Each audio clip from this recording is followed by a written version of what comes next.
모든 길에는 이야기가 있습니다. 더 멀리 갈수록 길은 더 험난해지고 예측을 벗어나지만 그 순간들은 더 오래 기억되고 더 많이 이야기하게 됩니다. 그 이야기들을 발견하기 위해선 최적의 머신이 필요합니다. 강력함과 견고함을 갖춘 탁월한 머신, 올류 소렌토를 소개합니다. 이것은 단순한 또 하나의 SUV가 아니라 세계 최초의 스토리텔링 머신입니다.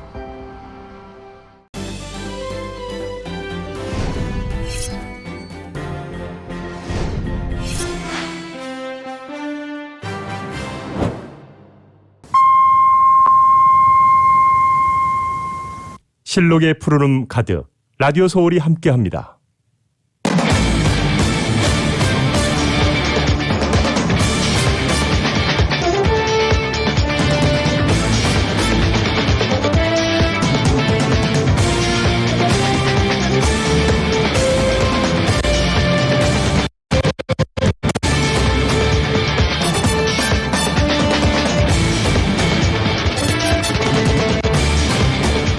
가주에서는 백신 접종을 받은 주민은 직장에서 더 이상 마스크 착용을 하지 않아도 됩니다.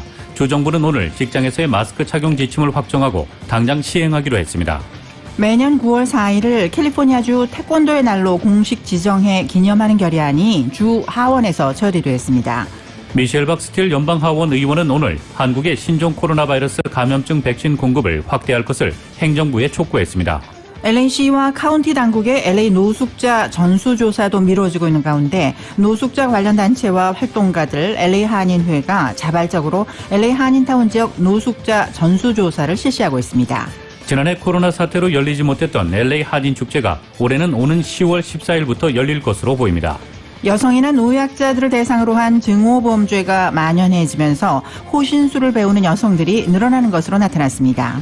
연방정부가 코로나19 백신에 이어 먹는 약 형태의 코로나19 치료제 개발을 위한 지원책을 발표했습니다.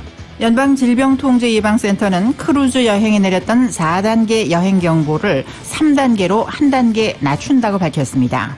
연방대법원이 오늘 오바마 케어로 불리는 전국민 건강보험법을 폐지해야 한다는 공화당 측 주장을 기각, 현행대로 유지하는 판결을 내렸습니다.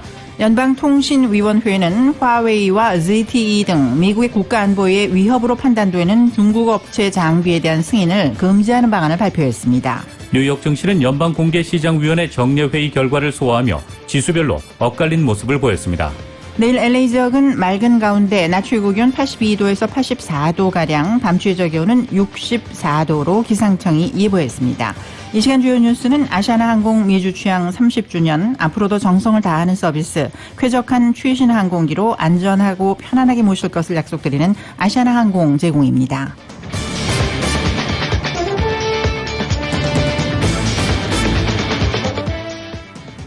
애청자 여러분 안녕하십니까? 라디오 서울 이브닝 뉴스 김미회입니다. 안녕하십니까? 이균호입니다. 2021년 6월 17일 목요일 라디오 서울 이브닝 뉴스 1부입니다.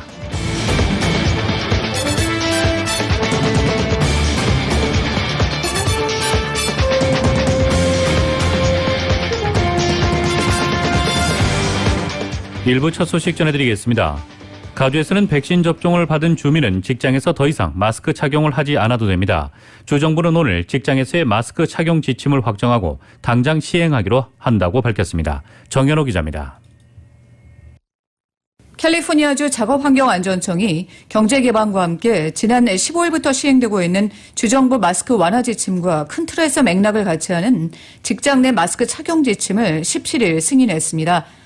새 직장 내 마스크 착용 규정은 당장 효력을 발휘하며 가주의 사무실과 공장, 소매업체 등 모든 일터에 적용됩니다. 주정부가 확정한 직장 내 마스크 규정에 따르면 비즈니스 업주는 백신 접종을 완료한 직원들에게 실내에서 마스크를 벗는 것을 허용하되 직원의 백신 접종 여부를 먼저 확인해야 합니다. 직원의 백신 접종 사실 증명은 CDC가 발급한 백신 카드를 통해서 하는 방법도 있지만 직원이 원할 경우 굳이 백신 접종 카드를 제시하지 않아도 직원이 백신 접종 사실을 확인해주면 됩니다. 비즈니스 업주들은 직원의 백신 접종 여부를 서류로 만들어 놓아야 합니다.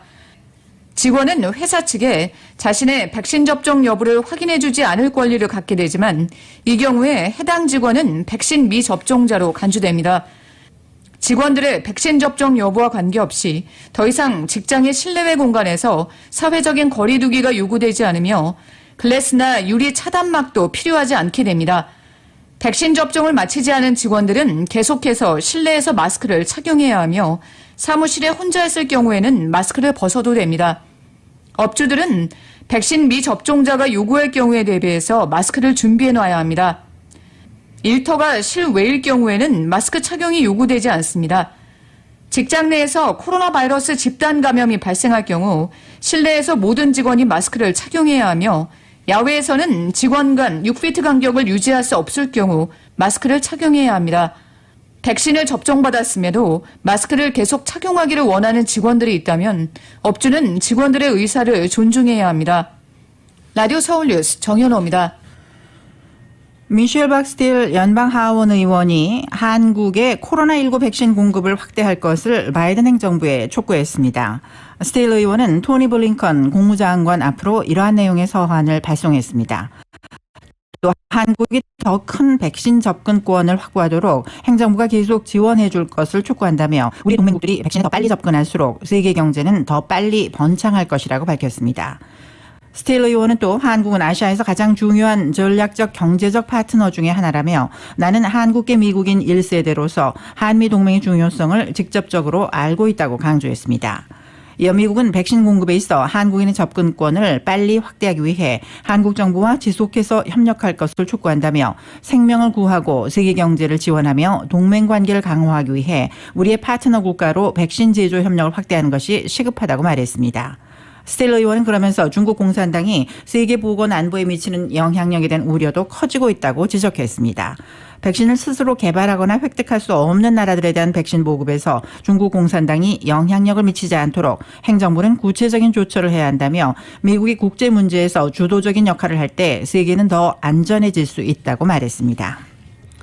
LA 총영사관이 오는 21일 오전 10시부터 오후 5시까지 공관 2층 다목적실에 설치된 제외투표소에서 모의 제외투표를 실시합니다. 41명의 국외 부재자와 4명의 제외 선거인을 대상으로 실시되는 이번 모의 제외투표는 내년 3월 9일 실시될 20대 대통령 선거를 위해 제외투표 장비와 회송 절차 등 제반 시스템을 점검하기 위한 것입니다. 코로나 바이러스가 완전히 종결되지 않은 상황을 고려해 공관 직원을 중심으로 명부 등재 신고, 신청을 접수했으며 모의 투표 당일에도 방역 조치에 만전을 기할 예정입니다. 내년 3월 9일 실시될 20대 대선의 제외 투표는 내년 2월 23일부터 28일까지 6일간 실시되며 이를 위한 제외 선거인 등 신고, 신청 접수는 중앙선관위 홈페이지, 이메일, 서면을 통해 내년 1월 8일까지 받을 예정입니다. 박병진 전 조지아주 북부 연방검사장이 지난 1월 자신의 갑작스러운 사임 전 연방 법무부 관료들과 주고받은 논의 내용과 관련해 연방하원 감독위원회에 출석해 증언하라는 요청에 응할 계획이라고 밝혔습니다. 이러한 요청은 지난 1월 6일에 발생한 연방의사당 폭력사태 조사와 관련한 청문회에 맞춰 지난 15일에 공개된 수백 페이지의 이메일을 감독위 위원들이 검토한 후에 나온 것입니다.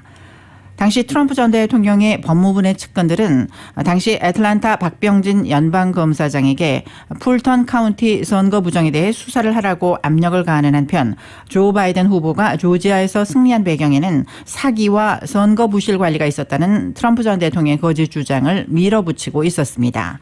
증언 일정과 방식 등을 포함해 하원 감독위에서 증언할 내용들은 비밀 특권 때문에 제한될 수 있겠지만 구체적인 사항은 더 조율될 필요가 있을 것으로 예상됩니다. 하지만 박병진 전 지검장이 깜짝 발표한 과정에 대해 조만간 공개적으로 발언할 것은 확실합니다. 매년 9월 4일을 캘리포니아주 태권도의 날로 공식 지정해 기념하는 결의안이 주 하원에서 처리됐습니다. 태권도의 날 결의안 발의를 주도한 셰런 쿼크 실바 주 하원 의원은 오늘 결의안이 초당적인 지지를 얻어 하원을 통과했다며 본회의에 참석한 68명 의원 전원이 찬성했다고 밝혔습니다. 이 결의안은 하원, 예술, 엔터테인먼트, 스포츠, 관광, 인터넷 상임위원장을 맡은 쿼크 실바 의원과 한국계 최석호 의원이 공동 발의했습니다. 결의안은 세계 태권도 연맹이 공포한 태권도의 날인 9월 4일을 캘리포니아주 태권도의 날로 공식 지정하는 내용이 담았습니다. 쿼크 실바 의원은 태권도의 날은 아시아계 미국인 공동체가 캘리포니아주와 미국에 가져다준 풍부한 문화와 역사적인 영향력을 기리는 날이라고 밝혔습니다. 그는 태권도의 인기는 계속 커지고 있으며 태권도는 모든 사람이 육체적, 정신적으로 강해지는 기회를 제공하며 캘리포니아주 전역의 모든 남녀가 태권도라는 아름다운 무술을 배우도록 격려하는 것이 나의 목표라고 말했습니다. 쿼크 실바 의원실의 박동호 수석 보좌관은 결의안이 상원까지 통과하면 캘리포니아주는 매년 9월 4일을 태권도의 날로 기념하게 된다고 전했습니다. LA시 의회가 LA시 지역에서 맨솔 담배를 포함한 가향 담배 제품을 더 이상 판매하지 못하도록 하는 조례안을 추진합니다. LA시 의회는 어제 전체 회의에서 과일향이나 민트향 등이 나는 가향 담배와 맨솔 담배의 판매를 금지하는 방안을 LA시 검찰에 마련할 것을 지시하는 조례안을 통과시켰습니다. 이번 조례안에서 기존 흡연 라운지에서 판매되는 물담배인 후카는 제외됐습니다. 이날 모니카 로드리게즈 시의원은 후카 제품을 판매하는 소상공인들이 막대한 피해를 입을 수 있다며 후카를 조례안에서 제외시킬 것을 요청해 수정된 조례안이 8대6으로 통과됐습니다. 또 일부 시의원들은 조례안의 금지 대상에서 맨솔 담배도 제외시키려고 논의했지만 마크 리들리 토마스를 비롯한 3명의 흑인 시의원들이 흑인 커뮤니티에서 맨솔 담배 흡연율이 높아 위험 요소가 크다고 주장해 맨솔 담배는 판매 금지 대상에 포함되어 있습니다. LA시가 시내 상공회의소들에게 코로나 구제 기금을 제공합니다. 에리카 세티 시장은 오늘 코로나 팬데믹 동안 펀드레이징과 회원수가 줄어든 시내 상공회의소들을 돕기 위해 그랜트가 마련됐으며 최소 $5,000에서부터 $10,000의 그랜트가 제공된다고 밝혔습니다. 상공회의소를 돕기 위한 이번 그랜트에는 총 $45만 투입됐으며 단체 규모에 따라 최소 $5,000에서 최대 $10,000까지 그랜트 금액이 제공됩니다. 그랜트 신청은 웹사이트 mayorsfundla.org를 방문하면 됩니다.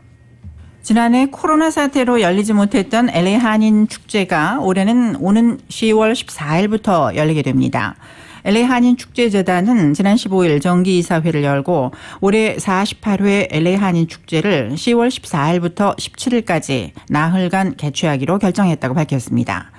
배무한 한인축제재단 이사장은 현재 코로나19 백신 확산과 재개방 상황, 한국에서 오는 참가자 및 상품 우송 문제 등을 고려한 결정이라고 설명했습니다.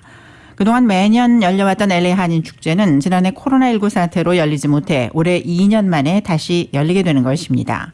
배 이사장은 보다 안전해지는 시기를 택하자는 이유가 가장 컸다며 LA시 정부로부터 축제 행사 관련 허가를 받는 절차는 별다른 문제 없이 진행되고 있다고 밝혔습니다. 이어 많은 분들이 기다리던 축제인 만큼 어느 때보다 훌륭한 볼거리와 먹거리, 살거리를 최대한 많이 준비하기 위해 이사진들이 공을 들이고 있다며 지난 15일부터 보스 판매도 진행 중이라고 밝혔습니다. 코로나19 사태로 인해 LA시와 카운티 당국의 LA 노숙자 전수 조사도 미뤄지고 있는 가운데 노숙자 관련 단체 및 활동가들과 LA 한인회가 자발적으로 직접 나서서 LA 한인타운 지역 노숙자 전수 조사를 실시하고 있습니다. 이 자료를 바탕으로 한인타운 지역 내 노숙자 관련 자원 요청 및 노숙자 문제 대책 마련 등에 활용한다는 계획입니다.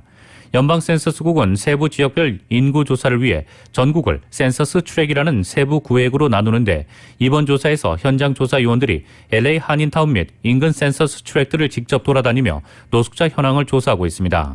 총 64개 센서스 트랙에서 전체 노숙자 수, 거주 형태, 미성년자 비율 등을 파악 중입니다. 지난 10일부터 시작된 이 조사는 노숙자 관련 단체 관계자 또는 노숙자 관련 지역 활동가 40여 명이 현장 조사원으로 참여하고 LA 한인회가 각종 물품을 지원하고 있습니다. 이번 주까지 조사 완료를 목표로 하고 있으며 분석 및 자료화해 최종 발표하는 데까지는 2주에서 3주 정도가 더 소요될 전망입니다. LA 노숙자 서비스국의 마지막 조사는 작년 1월이었는데 이때까지 LA 한인타운 노숙자 수는 증가세였습니다. LA 노숙자 서비스국에 따르면 지난 2020년 1월 LA 한인타운 노숙자 수는 516명으로 집계됐습니다. 2019년과 비교해선 조금 줄어들었지만 2016년 278명, 2017년 383명, 2018년에 312명 등과 비교해 여전히 크게 늘어난 수치입니다.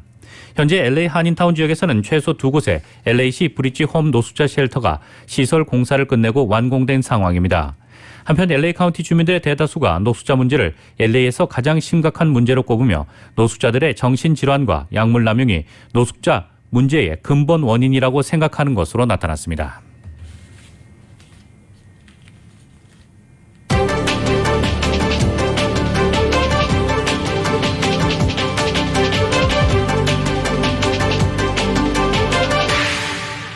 라디오 서울 이브닝 뉴스 1부 함께하고 계십니다. LA와 가든그로브 두 곳에서 모시는 금강안경검안과 1250만 불 교통사고 최고보상 교통사고 전문 천재 변호사 리차드 호프만, 빛으로 태어나는 당신은 카우나 미인 100% 근적외선 마스크는 카우나뿐입니다. 정직한 빛 카우나 LED 마스크 공동 제공입니다.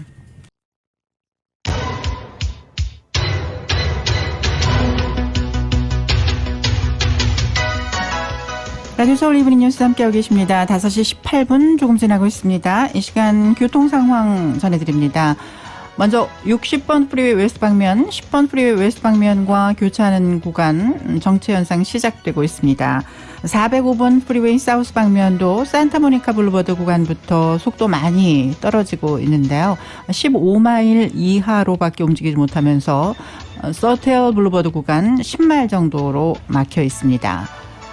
이 밖에 110번 프리웨이 노스 방면은 구가 구간부터 거의 서 있다시피 한 형편입니다. 아담스 블루버드까지 정체 이어지고 있고 슬라우슨 애비뉴부터도 또다시 10마일대로 속도 많이 떨어지는 상황입니다.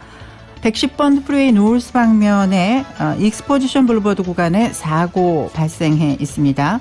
5번 프리웨이 사우스 방면 4가 구간부터도 속도 많이 떨어지고 있습니다. 끝까지 안전운전 하시기 바랍니다. 교통 상황 전해드렸습니다.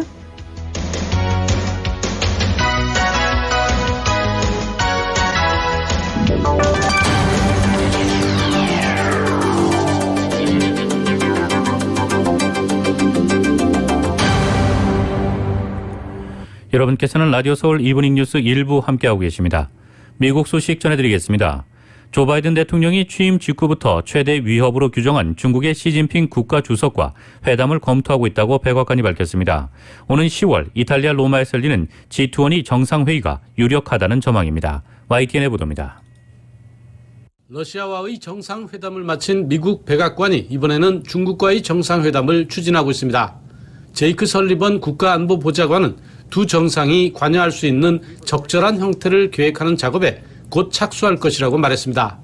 그러면서 전화일 수도 있고 또 다른 국제적인 정상회의 계기의 회담일 수도 있고 다른 것일 수도 있다고 설명했습니다. 다만 아직 최종 결정된 것은 아니라고 덧붙였습니다. 미국으로서는 러시아보다도 중국과의 갈등이 더 첨예한 상황입니다. 바이든 대통령은 취임 직후부터 중국을 최대 위협으로 규정하고 인권과 무역 등 전 분야에 걸쳐 대립각을 세우고 있습니다. 첫 해외 순방으로 참여한 G7과 나토 정상회의는 반중 전선을 모은 것이라는 분석이 나올 정도입니다. G7 explicitly agreed to call out human rights abuses in Xinjiang and in Hong Kong, explicitly. Two, to coordinate a common strategy to deal with China non-market policies that undermine competition. 미중 정상회담 추진에 대해 로이터 통신은 주요 20개국 정상회의를 꼽았습니다. 오는 10월 로마에서 열릴 예정인데 두 정상 모두 참석할 계획이기 때문입니다. 특히 바이든 대통령이 취임 3주 만인 지난 2월 시 주석과 전화통화는 했던 만큼 이번에는 대면 회담이 이뤄질 가능성이 크다는 분석입니다. 워싱턴에서 YTN 강태욱입니다. 8일간의 첫 유럽 순방을 통해 대서양 동맹 재건과 대중, 대러 대응에 몰두했던 바이든 대통령이 귀국하자마자 산적한 국내 현안을 맞닥뜨렸습니다. 일단 바이든 대통령이 2조 2,500억 달러로 제시했던 인프라 투자 계획을 두고 의회에서 계속되는 줄다리기가 최대 현안입니다.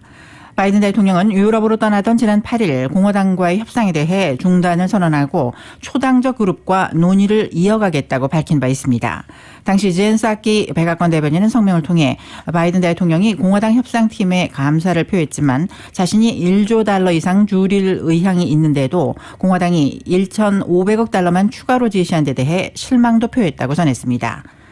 공화당의 밋 롬니 상원의원과 민주당 크리스틴 시네마 상원의원 등이 시작한 초당적 그룹에는 어제까지 공화 11명, 민주당 9명, 무소속 1명 등 21명의 상원의원이 동참했다고 워싱턴 포스트는 전했습니다.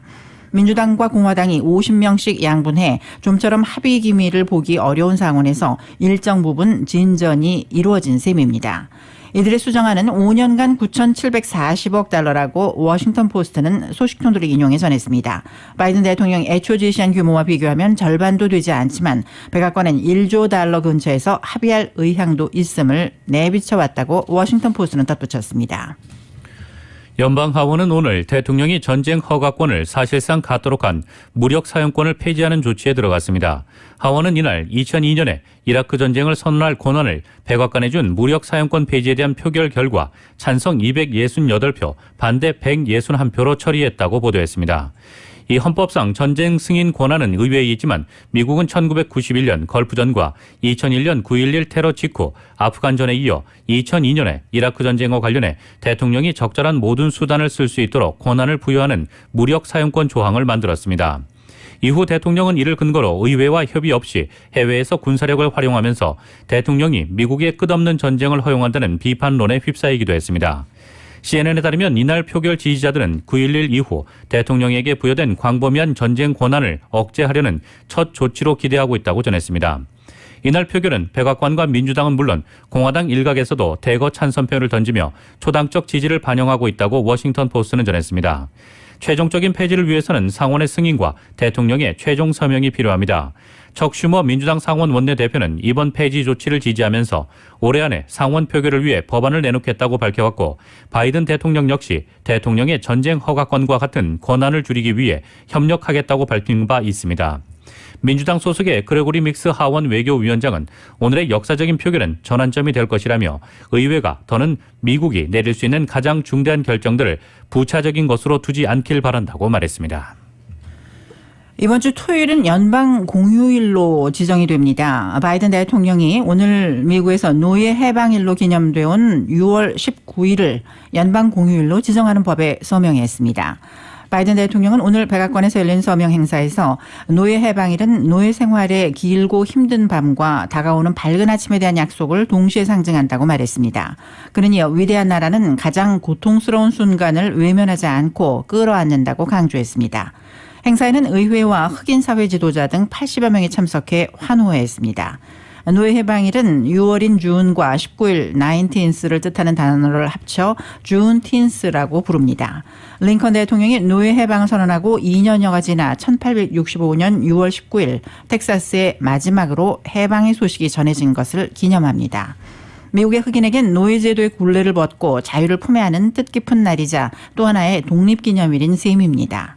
노예 해방일을 연방 공휴일로 하는 법안은 상원에 이어 어제 하원을 통과했습니다. 지난해 5월 백인 경찰의 무릎에 흑인 남성 조지 플로이드가 목을 눌려 사망한 사건 이후 흑인의 기본적 권리 확보를 위한 시위가 전국적으로 확산한 바 있습니다.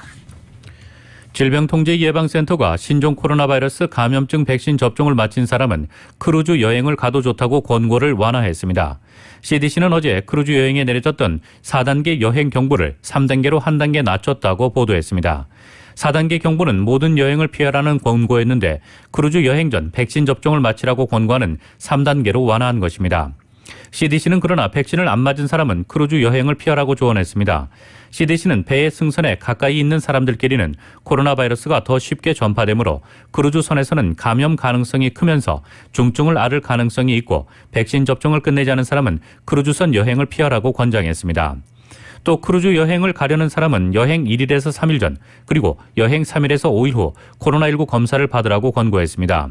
백신 접종을 마치지 않은 사람이 크루즈 여행을 다녀왔다면 검사 결과 음성 판정이 나와도 7일간 자가 격리를 하고 검사를 안 받은 사람은 10일간 격리하도록 했습니다. 이번 완화 조치는 미국 항구에서 크루즈선이 약 15개월 만에 처음으로 출항하기로 예정된 날짜를 일주일 남짓 앞두고 내려졌습니다. 영업 재개를 앞둔 크루즈 업계에서는 백신 접종이 최대 화두라고 CNN은 전하고 있습니다.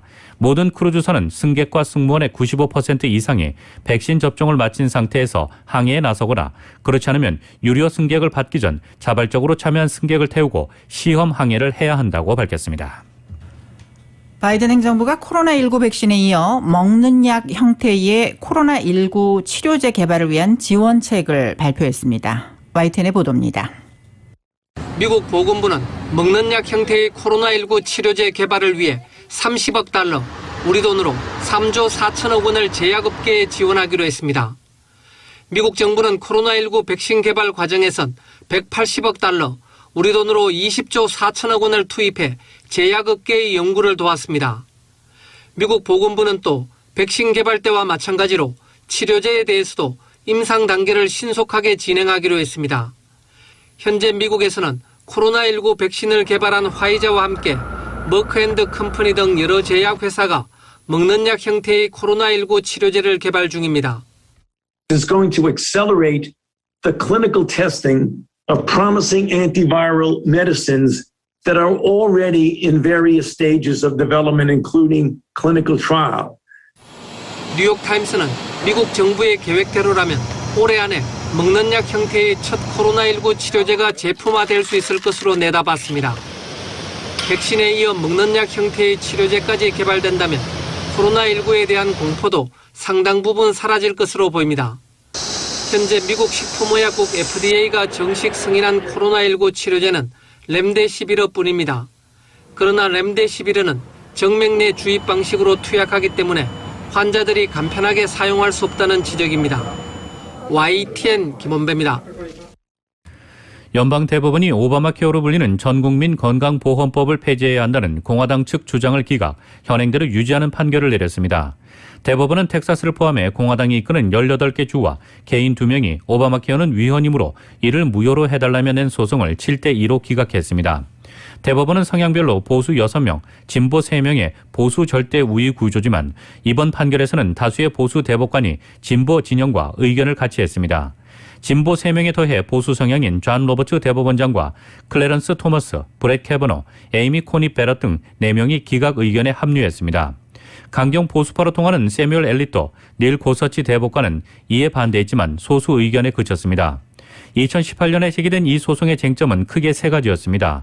원고들이 소송을 낼 법적 지위가 있는 당사자인 오바마 케어 미가입 시 벌금 부과 조항에 대해 2017년 트럼프 행정부와의 의회에 감세 법안이 벌금을 내지 않아도 되도록 만들어 의무 가입 조항은 위헌이 됐는지, 만일 그렇다면 나머지 조항은 유효한지 아니면 법 전체가 위헌인지 등입니다. 대법원은 이와 관련해 텍사스주 등이 소송을 제기할 법적 지위가 없다고 밝혔습니다. 대법원은 의회가 건강보험 미가입 시 벌금을 내지 않게 함으로써 원고들이 문제를 제기한 의무 가입 조항으로 인해 오바마 케어 반대자에게 피해가 가는 것은 없다고 지적했습니다. 다만 다른 쟁점인 의무 가입 조항의 위헌 여부, 이 조항이 위헌이라면 다른 조항까지 포함해 법을 폐기해야 하는지와 관련해 광범위한 법적 문제에 대해선 결정을 내리지 않았습니다. 오바마 케어가 2010년 법으로 제정된 후 대법원이 이를 존속시킨 것은 이번이 3번째입니다. 앞서 2012년과 2015년에도 공화당 측이 폐지 소송을 냈지만 대법원에서 가로막혔습니다. 오바마 케어는 의료 사각지대에 있는 미국인의 보험 가입을 확대하기 위해 버락 오바마 전 대통령 시절 마련됐지만 트럼프 전 대통령은 재임 기간에 이를 축소하는 정책을 잇따라 내놨습니다. 연방통신위원회인 FCC가 오늘 화웨이와 ZTE 등 미국의 국가안보에 위협으로 판단되는 중국 업체의 장비에 대한 승인을 금지하는 방안을 내놨습니다. 로이터 통신에 따르면 FCC는 오늘 이 같은 제안을 표결에 붙여 4대0의 만장일치로 통과시켰습니다. 이 방안에 따르면 향후 미국의 안보에 위협을 가한다고 판단되는 장비에 대한 모든 승인이 금지됩니다. 이전의 승인에 대한 철회도 가능합니다. 지난 3월 FCC가 국가 안보 위협으로 규정한 화웨이와 ZTE, 하이테라, 하이크비전, 다화 등 5개 중국 기업이 일단 대상이 됩니다. 제시카 로제노어슬 FCC 위원장 대행은 이러한 조치로 우리의 통신망에서 신뢰할 수 없는 장비가 배제될 것이라며 화웨이 등 다른 중국 기업이 미국에서 이용할 기회가 남아 있었지만 우리는 그 문을 닫아버리는 것을 제안하는 것이라고 말했습니다. 브랜던 카 FCC 위원은 2018년 이후 화웨이에 대해 내려진 FCC 승인이 3,000건을 넘는다고 전했습니다. 미국인들의 전체 TV 시청 시간에 스트리밍 서비스가 차지하는 비중이 4분의 1로 커지면서 스트리밍 점유율이 간발의 차로 공중파를 앞질렀습니다. 시청률 조사업체 닐슨은 오늘 이러한 내용의 조사 결과를 발표했습니다. 이 닐슨에 따르면 지난 5월 기준 미국인들의 TV 시청 시간에서 가장 큰 비중을 차지한 플랫폼은 케이블 TV 점유율이었습니다.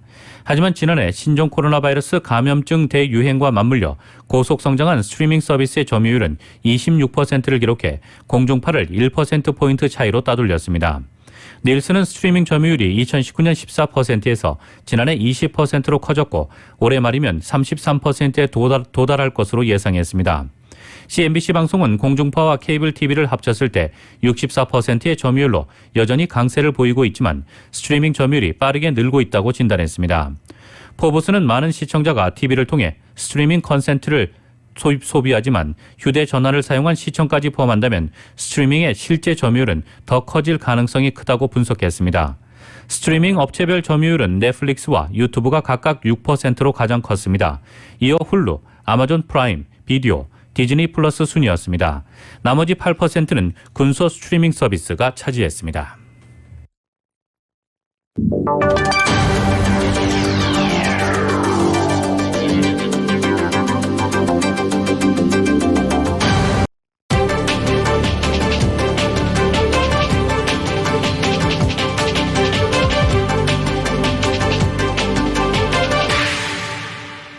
여러분께서는 라디오 서울 이브닝 뉴스 1부 함께하고 계십니다. 한국 소식 전해드리겠습니다. 스페인을 국빈 방문한 문재인 대통령은 관광의 재개와 일상의 회복을 강조하며 상호 방문의 해를 1년 연장하기로 합의했습니다. 바르셀로나 일정을 마지막으로 문 대통령은 G7 정상회의와 오스트리아, 스페인 순방 일정을 마치고 귀국길에 올랐습니다. YTN의 보도입니다.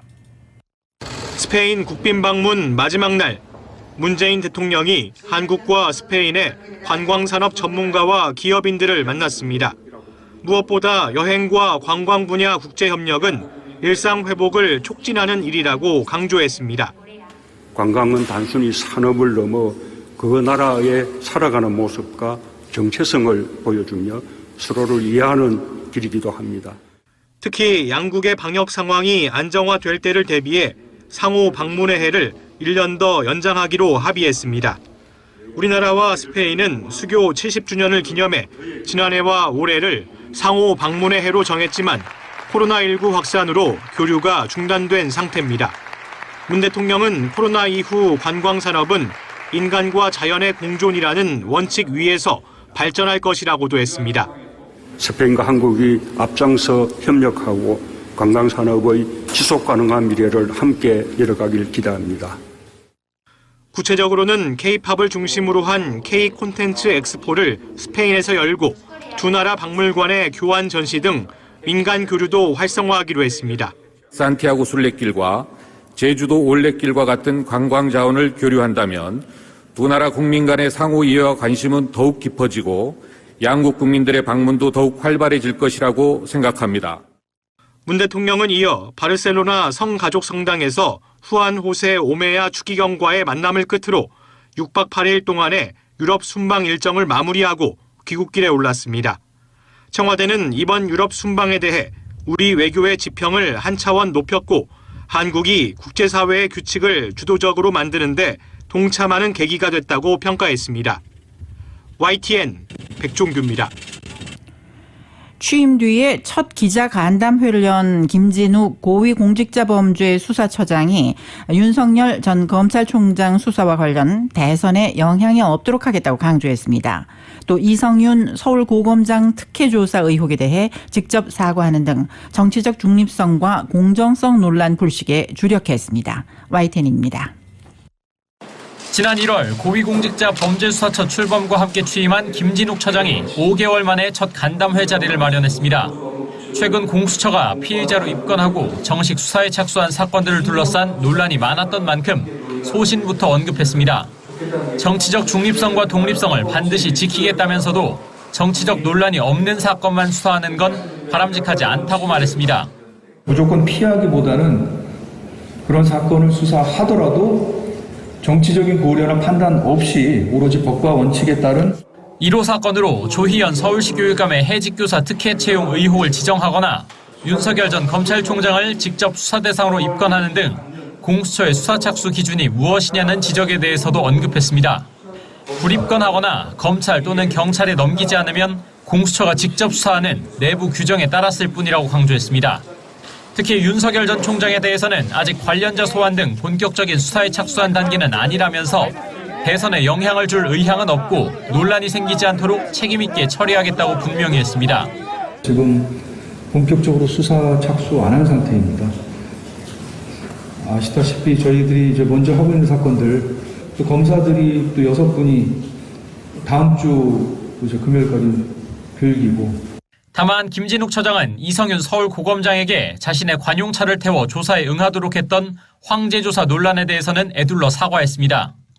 공정성 논란이 일지 않도록 좀 더 신중하게 무겁게 일 처리를 했어야 되는데 그러지 못한 점 사과를 드립니다. 이와 함께 공수처가 검사 사건을 넘기되 기소 여부는 직접 판단하겠다는 이른바 유보부 이첩에 대해 법원이 검찰의 손을 들어준 부분에는 아쉬움을 나타냈습니다. 검찰의 제 식구 감싸기를 막기 위한 국민적 요구로 해석하면서 현실적으로 꼭 필요하다는 겁니다. 또 접수되는 사건 수에 비해 인력이 부족한 만큼 검사와 수사관의 임기 연장과 연임 보장을 국회 해결책으로 요구했습니다. YTN 우철입니다. 광주 건물 붕괴 사고의 책임을 물어 철거업체 관계자 2명이 처음으로 구속됐습니다. 감리자에 대해서도 사전 구속영장이 신청됐는데요. 경찰은 허가와 민원 처리 과정, 조직폭력배의 재개발 개입 여부 등도 수사하고 있습니다. 9명이 숨지고 8명이 다친 건물 붕괴 사고 뒤 철거업체 관계자들이 처음으로 언론의 모습을 드러냈습니다. 영장 실질 심사를 받기 위해서입니다. 죄송합니다. 그 작업 지시 누구한테 받으셨어요? 현장에서 작업하실 때요? 그 부분은 법정에서 다 얘기했습니다. 광주지방법원은 구속 전 피의자 신문을 거쳐 철거업체 한솔기업의 현장 관리인과 다시 하도급을 받은 백솔 대표 등 2명의 사전 구속영장을 발부했습니다. 법원은 달아날 우려가 있어 영장을 발부한다고 밝혔습니다. 이들에게는 업무상 과실치사상 혐의가 적용됐습니다. 철거업체 관계자가 구속된 것은 사고 발생 여드레 만입니다. 경찰은 철거 건물의 감리를 맡은 모 건축사에 대해서도 사전 구속영장을 신청했습니다. 감리는 해체 계획서대로 철거가 이루어지는지 등을 제대로 살피지 않아 건설산업기본법을 위반한 혐의를 받고 있습니다. 경찰은 재개발조합과 시공사, 현대산업개발에서 압수한 자료 분석도 이어가고 있습니다. 지난 2018년에 조합장이 바뀐 뒤 정비 사업비가 대폭 늘어났다는 주장이 나왔기 때문입니다. 경찰 수사본부는 재개발 추진 과정에서 허가 부서의 공무원, 경찰 간부 등과의 유착 의혹도 들여다보고 있습니다. 수사 진행 경과에 따라 뇌물수수와 배임 등으로 관련자의 줄 소환과 추가 영장 대상자도 나올 것으로 전망되고 있습니다. YTN 김범환입니다.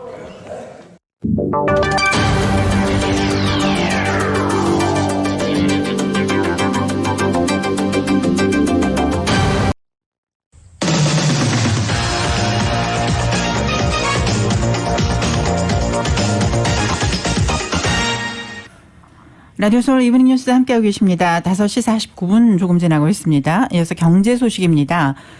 뉴욕 증시는 연방공개시장위원회 FOMC 정례회의 결과를 소화하면서 지수별로 엇갈린 모습을 보였습니다. 뉴욕 증권거래소에서 다우지수는 전장보다 210포인트 하락한 33,823으로 거래를 마쳤습니다. S&P 500지수는 전장보다 1.84포인트 떨어진 4,222를, 기술주 중심의 나스닥 지수는 전장보다 122포인트 오른 14,161로 장을 마감했습니다. 연준은 어제 FOMC 회의에서 2023년에 첫 금리 인상에 나설 가능성을 시사했습니다. 이전보다 금리 인상 시기가 당겨짐에 따라 시장의 불안은 커졌지만 물가 상승 압력이 커지고 있어 연준이 변화를 시사할 것이라는 점은 어느 정도 예견돼 왔습니다. 뉴욕 유가는 연방준비제도가 예상보다 일찍 금리를 인상할 것을 시사한 데다 달러화 가치가 오르면서 하락했습니다. 뉴욕 상업거래소에서 7월물 서부 텍사스산 원유 가격은 전장보다 1.11달러 하락한 배럴당 71.04달러에 마감했습니다. 브렌트유 가격도 전날 2019년 4월 이후 최고치로 마감했으나 이날 1% 이상 하락하며 배럴당 73달러 근방에서 거래됐습니다. 연준 위원들은 2023년 말까지 총 2차례 기준금리를 인상할 것으로 예상했으며 이번 회의에서 자산 매입 프로그램을 축소하는 테이퍼링 논의를 한 것으로 전해졌습니다. 이에 따라 달러화 가치가 올랐으며 달러화 강세는 달러화로 거래되는 원유 가격을 비싸게 만들어 수요를 억제합니다. 전날 유가는 FOMC 회의를 앞두고 상승했습니다. 에너지정보청이 발표한 원유 재고가 4주 연속 감소한 것으로 확인됐기 때문입니다. 오한다의 소피 그리피스 시장 애널리스트는 보고서에서 원유 재고가 예상보다 크게 하락한 데는 수출이 증가한 것이 영향을 미친 것으로 전 세계 수요가 반등하고 있다는 신호로 작용했다고 말했습니다. 그는 이러한 수요 낙관론으로 지난 4주간 유가가 11%가량 오른 것이라고 설명했습니다. 하지만 고점 부담에 대한 인식과 전날 매파적이었던 FOMC를 뒤늦게 반영하면서 유가는 주식 등 위험 자산과 함께 하락세로 출발했습니다. 전 세계 주요 금융기관과 항공사 등 업체 수십 군데 웹사이트가 오늘 잠시 마비됐다가 복구도 했습니다. 이들 사이트 콘텐츠를 각국에 신속하게 전송하는 네트워크 업체에 문제가 생겼던 것으로 확인됐다고 AP통신은 전했습니다. 클라우드 컴퓨팅 업체 아카마이는 오늘 소프트웨어 오류로 고객사 500군데의 웹사이트에 접속 장애가 발생했다고 밝혔습니다. 사이버 공격에 의한 문제는 아니라고 전했습니다. 대다수 웹사이트는 수분 안에 트래픽 경로를 받고 접속이 재개됐지만 네트워크 체계를 완전히 복구하기까지는 4시간이 넘게 걸렸다고 아카마이는 설명했습니다. 호주에선 호주중앙은행과 커먼웰스은행, 웨스트팩, 호주 뉴질랜드 은행 등 금융사 웹사이트 접속이 막혀 서비스 이용에 심각한 지장이 생겼습니다. 호주중앙은행은 이날 예정된 장기 국채 매입을 취소하기까지 했습니다. 이외에 아메리칸 항공, 유나이티드 에어라인, 델타 에어라인, 사우스웨스트 에어라인 등 항공사 웹사이트에도 일시적으로 접속 장애가 발생했습니다. 다만 늦은 밤에 문제가 생겨 항공편 운영에는 큰 차질이 빚어지지 않았습니다. 아카마이는 전 세계 약 300개 은행, 30개 항공사, 200개 정부기관 등의 콘텐츠 전송 네트워크를 제공합니다. 미국의 경제 호황이 전 세계 물가와 달러화 가치를 끌어올리면서 다른 나라 중앙은행들의 금리 인상 압박을 가하고 있다고 월스트리트저널이 진단했습니다. 미국 경제는 전 세계 국내 총생산의 거의 4분의 1을 차지하는 규모와 금융시장에서 갖는 중요성 때문에 글로벌 정책 결정에 어마어마한 영향력을 행사합니다. 특히 신종 코로나 바이러스 감염증 사태로부터 가장 빠른 속도로 회복하는 과정에서 인플레이션을 유발할 조짐을 보이면서 아직 경기 회복 초기 단계인 다른 나라들의 금융정책 당국을 긴장시키고 있습니다.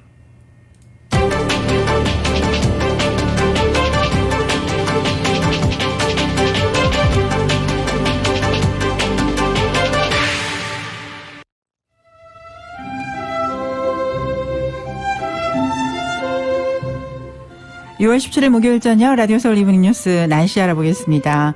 LA 지역 한인타운 현재 기온 80도가량, 그리고 습도는 50%가량을 보이고 있습니다. 오늘을 기점으로 기온이 조금씩 한풀씩 꺾일 것으로 예상이 되고 있는데요. 오늘 밤 9시까지 폭염주의보가 발령되어 있는 상태입니다. LA 지역 오늘 저녁 곳에 따라 구름 끼는 날씨 이어지겠고 밤 최저 66도가량, 금요일인 내일은 맑겠습니다. 내일 낮 최고 기온 LA 지역 83도에서 84도가량 예상되고, 토요일은 낮 최고 81도에서 83도, 다음 주 월요일은 낮 최고 기온이 70도대 중후반으로 많이 내려가겠습니다. 라디오 서울 이브닝 뉴스 일부 LA와 가든그로브 두 곳에서 모시는 금강안경 검안과 1250만 불 교통사고 최고 보상 교통사고 전문 천재 변호사 리차드 호프만, 빛으로 태어나는 당신은 카우나 미인, 100% 근적외선 마스크는 카우나뿐입니다. 정직한 빛 카우나 LED 마스크 공동 제공으로 함께 하셨습니다. 잠시 후 6시에는 라디오 서울 이브닝 뉴스 2부가 이어집니다.